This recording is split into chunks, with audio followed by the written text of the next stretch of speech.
dans Dites bien à mon fils que je l'aimais, apparaître le jeudi 7 septembre 2023 aux éditions de l'Archipel, Philippe Risoli raconte son enfance, son adolescence et sa vie avant la télé.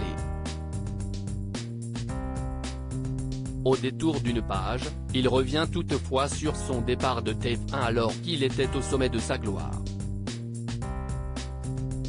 Interviewé en exclusivité par Télé Loisirs, il livre les souvenirs de ce moment pas franchement agréable.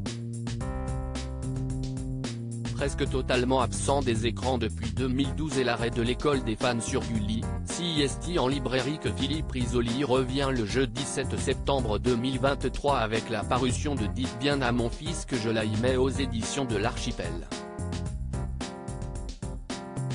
Un livre où l'ex-animateur des émissions cultes que furent Jeopardy, Le Juste Prix ou encore Le Millionnaire a choisi de raconter sa vie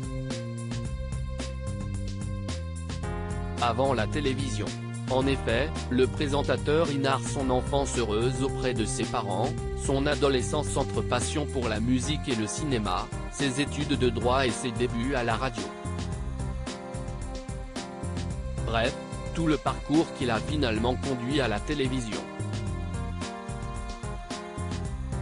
De beaux projets avec TF1 qui n'ont jamais vu le jour, Philippe Risoli éjecté, purement et simplement si son livre évoque donc sa vie avant 1986 et ses tout premiers pas en tant qu'animateur, aux commandes du jeu Star Quiz diffusé sur Canal+, Philippe Risoli effectue parfois, au fil des pages, de petits sauts dans le temps pour évoquer sa carrière télévisuelle.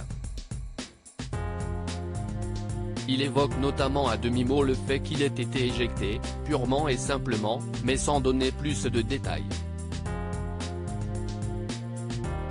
Interrogé en exclusivité par Télé Loisirs, l'animateur a accepté d'en dire un peu plus sur cette période qui a vu sa carrière à TF1 s'interrompre brutalement. Il y a eu des changements à la direction de TF1 et je pense que sont arrivés des gens qui, pour une raison que j'ignore, ne m'étaient pas forcément favorables, nous explique-t-il. Certes, 2 des 3 émissions que je présentais venaient de s'arrêter, mais il restait le juste prix.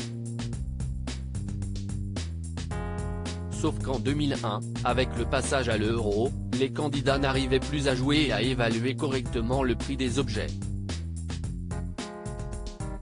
Face à ce problème, avec la direction et la production de l'émission, nous avons décidé de faire un break. Je n'ai donc pas été viré du juste prix, il s'est temporairement arrêté.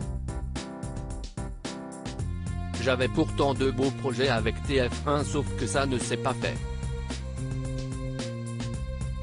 Philippe Risoli n'a jamais compris les raisons de son éviction mais plus que le non-aboutissement de ses projets, CIST le manque de communication avec la direction de TF1 qui a le plus choqué Philippe Risoli.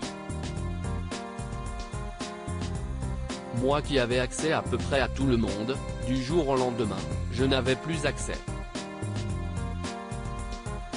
Comme si un rideau était tombé, confie-t-il à Télé Loisirs. Je n'ai jamais compris pourquoi on s'était privé de mes services alors que tout marchait bien et que j'étais populaire. Quand je voyais la direction de TF1, c'était toujours très chaleureux, très cordial. C'est pour ça que la surprise était de taille. Aujourd'hui encore, Philippe Risoli avoue ne toujours pas avoir saisi la raison exacte de cette éviction, alors que tout semblait aller pour le mieux entre lui et ses employeurs.